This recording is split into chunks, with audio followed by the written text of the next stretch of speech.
diesel smokestacks and the appreciation of good engineering.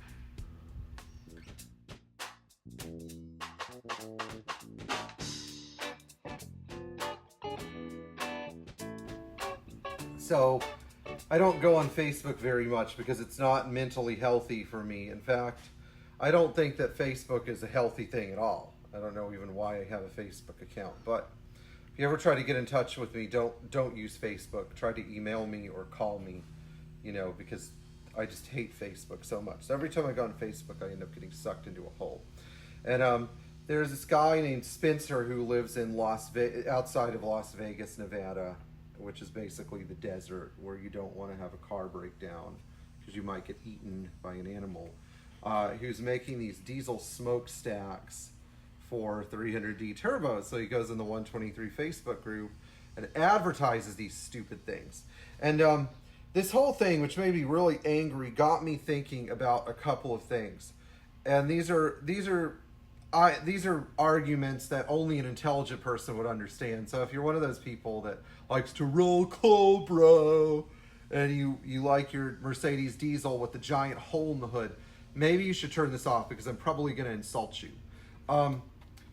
Here's what happens with good engineering when it falls into the hands of people who are not very intelligent.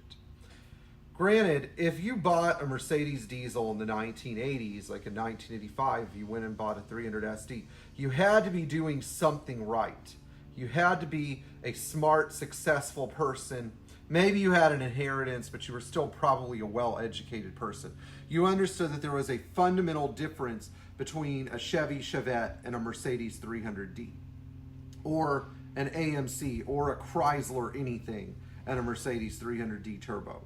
And today, if you have a 300D or a 240D or a 300 SD or a 300 SDL, and you keep the car in really nice condition, you are probably just as intelligent because you understand that the cars represent the best engineering ever incorporated into an automobile.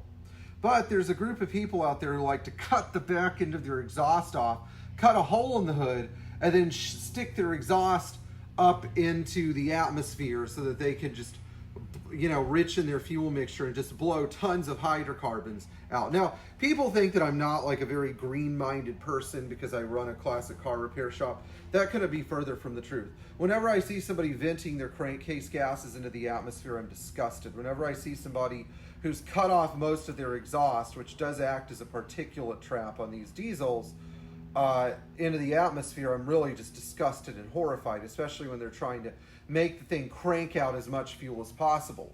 This really was not what Mercedes engineers were trying to do back in 1985.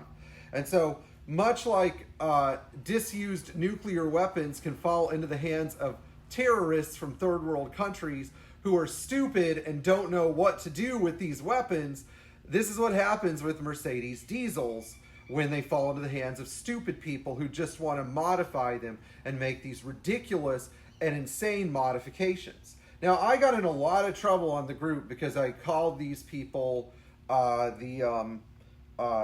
I just used a very mean word to describe them, but I insinuated they're really not part of the collector car hobby. Now, why do I get so angry and why do I think that this is so necessary for me to be so hostile? Well, Pierre Hedary happens to hate mediocrity, first of all. I really do. And if you have a Mercedes diesel with a hole cut in the hood, worn out ball joints, a busted climate control system, totally worn out suspension, broken glass, ripped up seats, you're not doing the cars a favor. In fact, you just shouldn't own the car because I'm convinced that there's somebody better out there.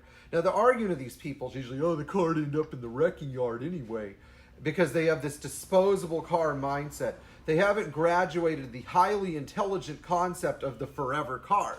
And there are very few forever cars out there. The Mercedes 123 and 126 series and similar Mercedes 115, 116, 124, it's 110, 111.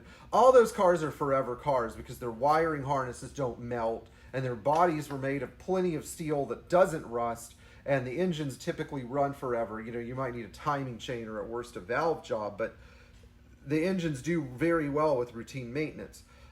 There weren't many other forever cars. The Volkswagen Beetle's a forever car, but you have to maintain the heck out of it. You have to rebuild the entire car every 200,000 miles or so, if not sooner. You know, so these cars really have to be appreciated. They're really special cars because they just, you know, they do what they're supposed to do over and over again. And when you get somebody that denigrates the car, disrespects the original engineering, and comes up with their own stupid solution to get short-term amusement in the form of a column of black smoke and a giant phallic-shaped object arising from a hole in their hood, you can't help but wonder how dumb the person actually is. So, if I see anybody doing this, you know, with the hole cut in their hood and a smokestack, I'm just telling you right now, you're stupid. You're a special needs millennial. You need to go back to your parents' house and go grow up 10 years so that you can appreciate what good engineering is.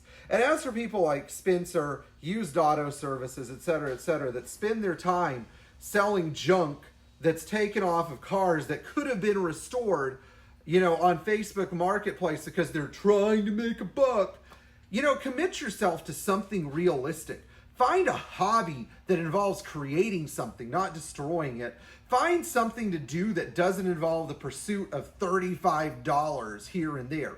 Learn how to restore a car. If you think that you're so smart and so intelligent, challenge yourself and learn how to restore the 123 series instead of taking it apart. You know, don't be some idiot that thinks that they've reached the zenith of their knowledge by picking the car apart.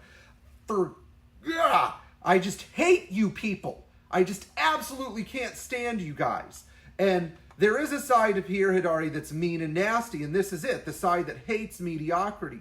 Mediocrity is the worst trait that anybody can ever accept within themselves. If you are a mediocre person, you need to change your life and strive for excellence, because mediocrity is basically why ships sink, why airplanes crash, why massive pandemics break out, why doctors kill people in the operating room, why space shuttles crash, why computer viruses proliferate hundreds of thousands of computers every day across the world, why we had the 2009 recession, why we had a massive war in Iraq, why we don't have better health insurance in this country.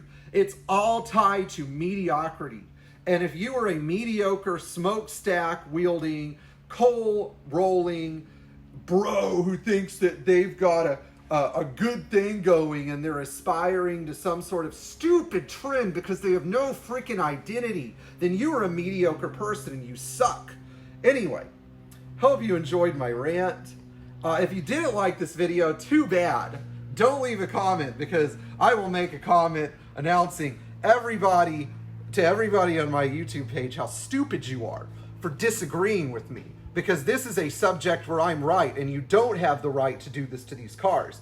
And I have the right to tell you that you're an idiot and you're wrong. And if you enjoyed this video, please leave a nice comment letting me know how much you disagree with me. And be sure to make sure that the people who do this don't get away with it. So, enjoy driving your Mercedes Benz, taking care of it, preserving it, and thank you so much for watching. Tap the bell for notifications. Thank you to all of our Patreon subscribers, and enjoy driving your classic Mercedes Benz.